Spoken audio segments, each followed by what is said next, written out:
നീ വരുത്തുപോക്കിനെ പറ്റി കേട്ടിട്ടുണ്ടോ?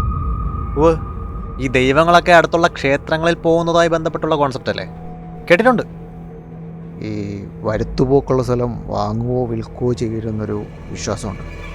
അന്ന് വീട് വാങ്ങാൻ വന്ന സമയത്ത് നാട്ടുകാർ ചിലതൊക്കെ പറഞ്ഞായിരുന്നു. ഞാൻ ഒന്നും കാര്യമായിട്ട് ഇതങ്ങ് വാങ്ങി.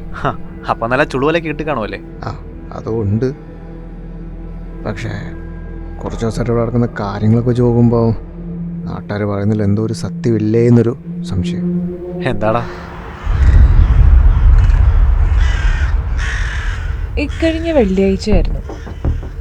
സമയം ഏകദേശം ഒരു 9-9:30 ആയിട്ടുണ്ടാവും. ഞാൻ അടുക്കളയിൽ നിന്നപ്പോൾ ഹോളിലൊരു ചലങ്കയുടെ ശബ്ദം കേട്ടു. ഹോളിൽ ചെന്നപ്പോൾ ആരെയും കണ്ടില്ല. പുറത്തായിരിക്കുന്ന കരുതി വാതിൽ തുറന്നിറങ്ങിയതും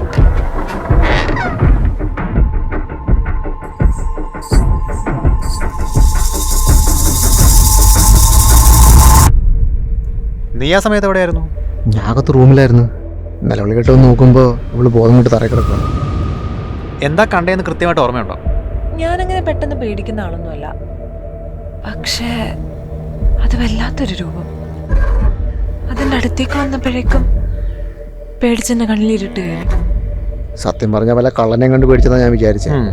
പക്ഷേ പിറ്റേ ദിവസം വേറൊരു സംഭവം ഉണ്ടായി.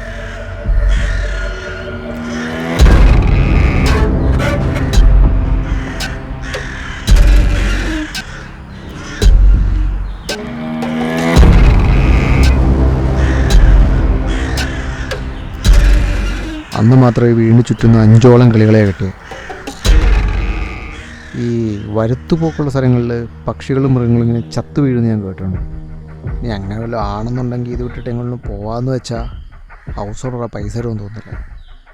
അതാ ഞാൻ നിന്നെ ഒന്ന് വിളിക്കാമെന്ന് വിചാരിച്ചേ. ഇതിലിപ്പോൾ ഞാനെന്ത് ചെയ്യാനാ? സാധാരണ നീ ഇങ്ങനത്തെ കഥയൊക്കെ അല്ലേ എഴുതാറ്.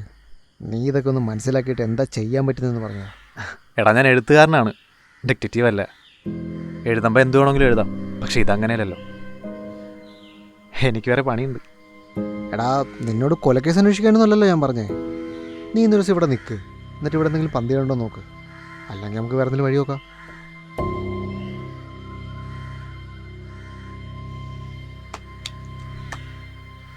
താല്പര്യമില്ലെങ്കിൽ പിന്നെ എന്തിനാ വെറുതെ?